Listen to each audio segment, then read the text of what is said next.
What's going on, everybody in the VC? Craig here, back with a massive two-part vinyl update. Why two parts? Because you know me, I'm the fucking Rambler, so there's gonna be 45 minutes of me talking and 10 minutes of me showing the vinyl. Why span an hour-long video when you can just cut it into two, watch one, watch the other, have fun with it. So, I've got lots of different stuff to show. Some Goodwill finds, honey hole stuff, some online purchases, and we'll be starting off with some killer VCLT I received yesterday.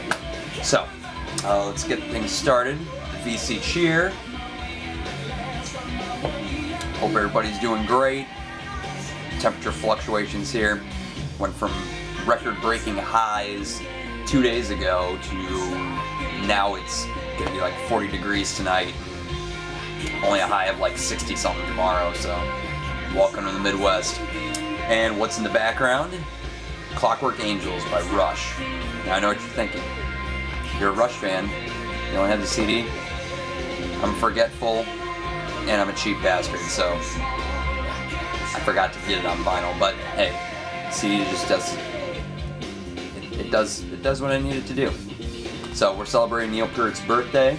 So happy birthday, Neil. One of my favorite drummers of all time. Big influence on me, but we'll save that for a Rush artist collection video or something. Anyway, so like I said, got some killer VCLT yesterday. Why no live opening? Long story short, did not know who it was from at first until I opened it. I knew it was from overseas, but I couldn't really pinpoint. I've been kind of spaced out. And also had to leave pretty much right after I got home from work, so I really didn't have any time, only enough time to crack it open and see what was inside and get really excited and then leave. So anyway, VCLT from, if you're not familiar with him, I know he's a fairly newer VC member, Dean Jordan over in the UK. So what's up, brother Dean? Dean actually hit me up last month, I can't remember exactly when. Basically just saying, you know, hey, I want to send you some VCLT, give me your address and, you know, kind of what's on your wish list. Immediately, anytime somebody asks me, I'm always humbled and like, hey, you know, you don't have to do that. Especially, you know, coming from the UK, shipping prices. You know, I've sold stuff overseas plenty of times and I know how much the shipping can be, and it's just like, you know, it's nothing for us, you know, here in the US to send stuff back and forth and spend a couple bucks to ship it out. It's no problem, but to do that on top of what you sent me, I don't know how much you spent to get these. I'm sure they're probably, you know, fairly common. You know, they are to a degree, but the condition they're in and everything, dude, man, like, and it totally blew me away. So I'm just as excited if I would have done a live opening.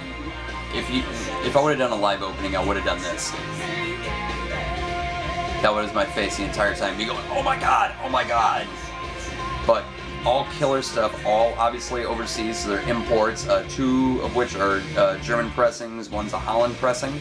All three records I've been looking for a long time. So I know I already sent you a message, you know, thanking you, but Dean, dude, rule.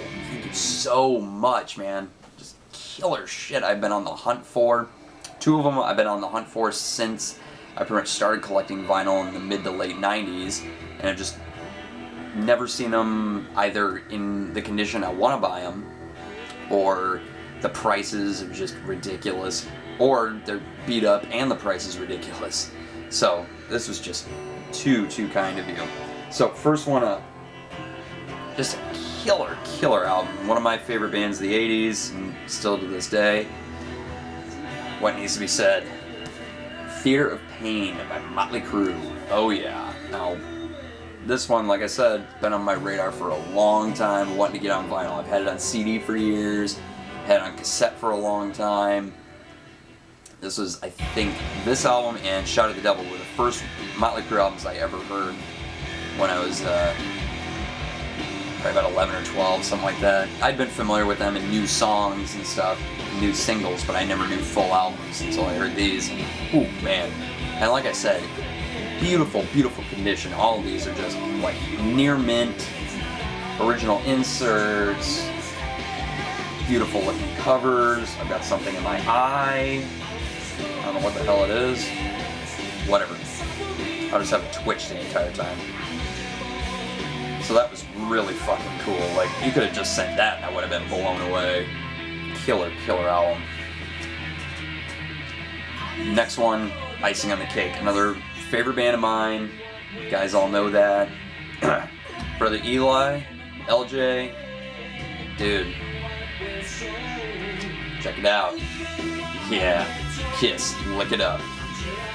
And this is the one that was Holland pressing. Casablanca label.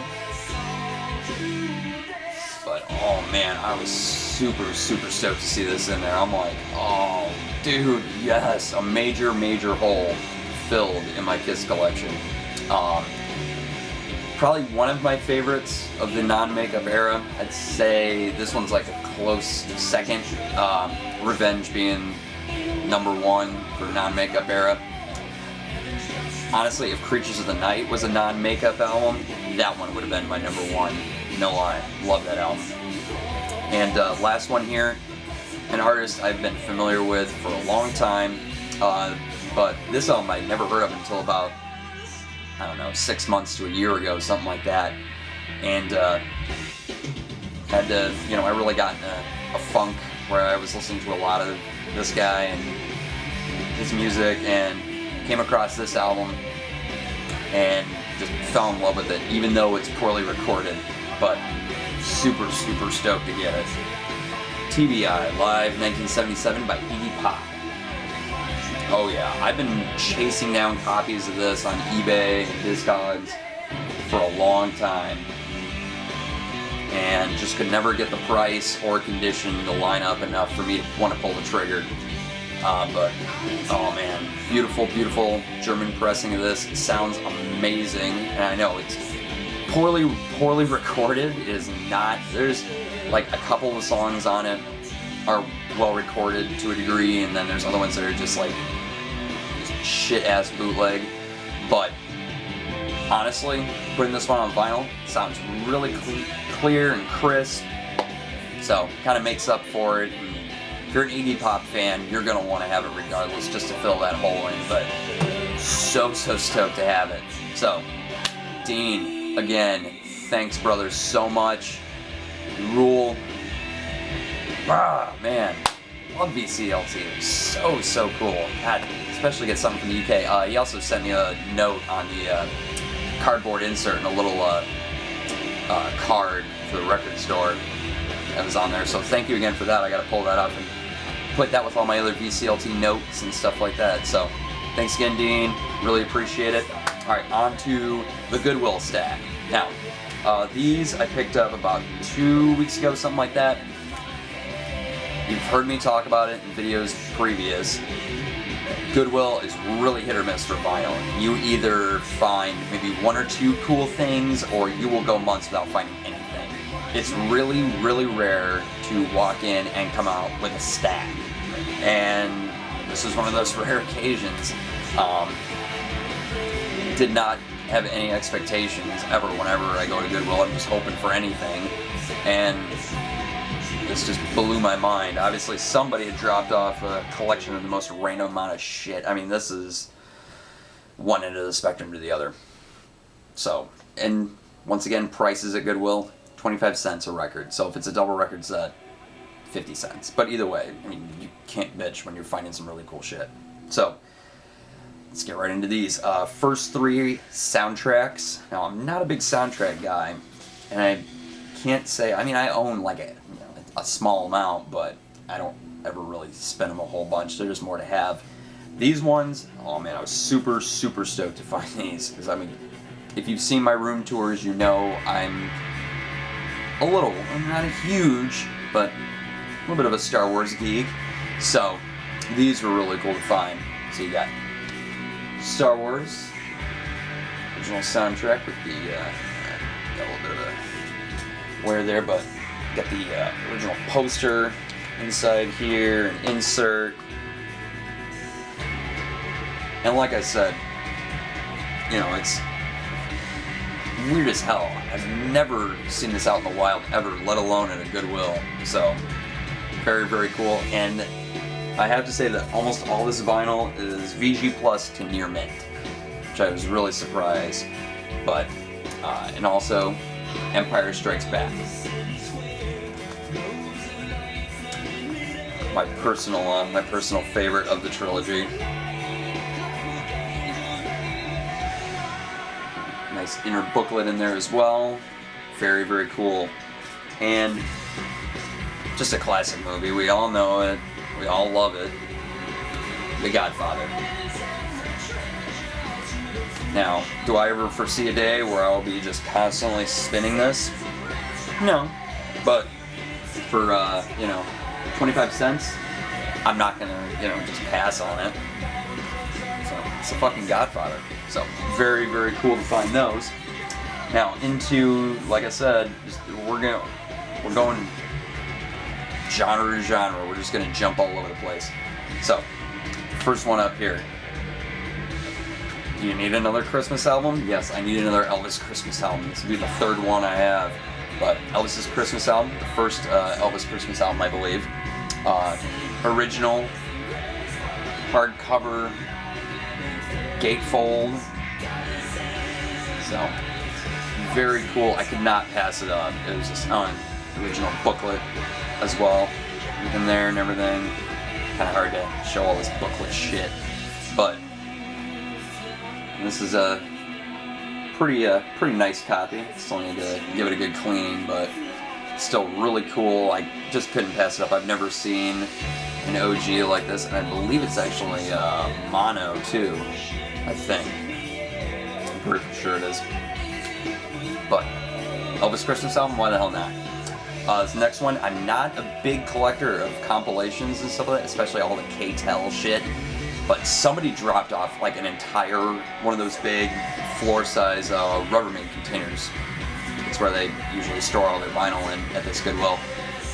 It was an entire one, just packed to the gills, filled with like those K-Tel television like compilations that you'd see advertised and shit like that. Just most random amounts. And I went through every single one and couldn't really find one. I was like, no, bunch of disco stuff and random ass shit. But I found one.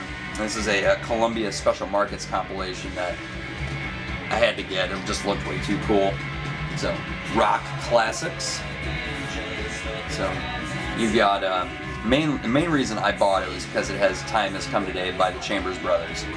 So I didn't have that song at all, but tons of other cool stuff. Blood, Sweat, and Tears, Edgar Winter, The Byrds, Buddy Miles and Carlos Santana from their live album, Mott the Hoople, Mountain, Electric Flag, Poco, Argent, Hold Your Head Up, which I did not realize this song was on here until I got it home. That got me more excited. So there's two songs that I really wanted. Rock On by David Essex, and it's a classic even though it's played to fucking death here on Oldies Radio, and one of my favorite songs of all time, Nature's Way by Spirit. So, that was a nice little compilation.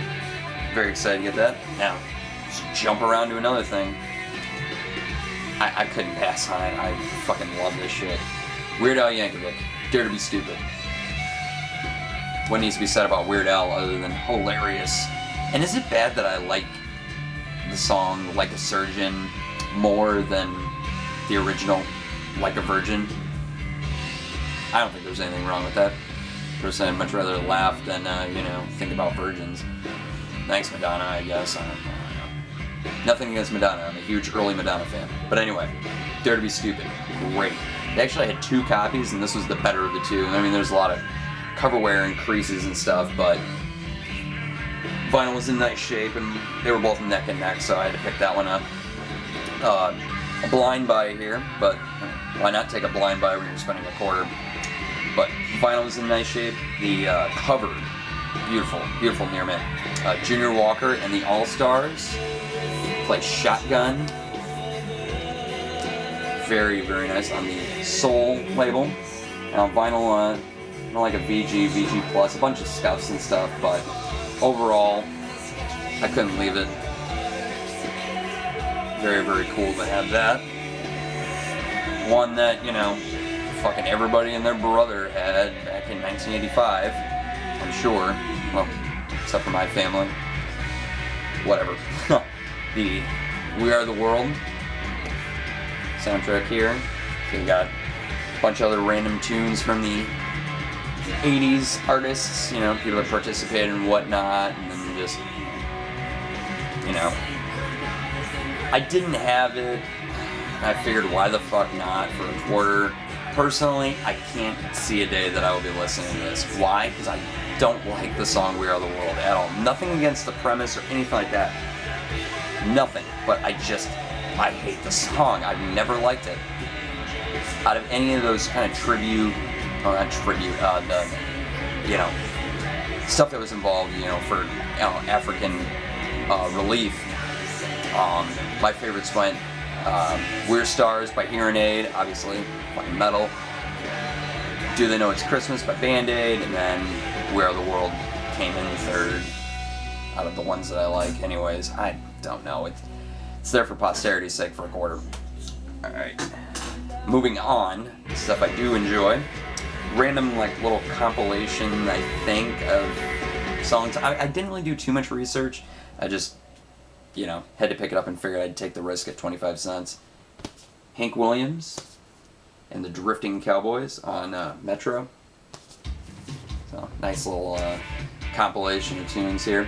Vinyl's not in the best of shape, but overall, playable. Just a lot of surface noise and stuff, but I mean, why not for a quarter? So really, really cool to find that and add some Hank Williams to the collection. This one, I've seen it in a bunch in the VC and all different types of, you know, different lists and stuff, and I've been wanting to pick it up and never see it, so finally, pretty decent copy showed up.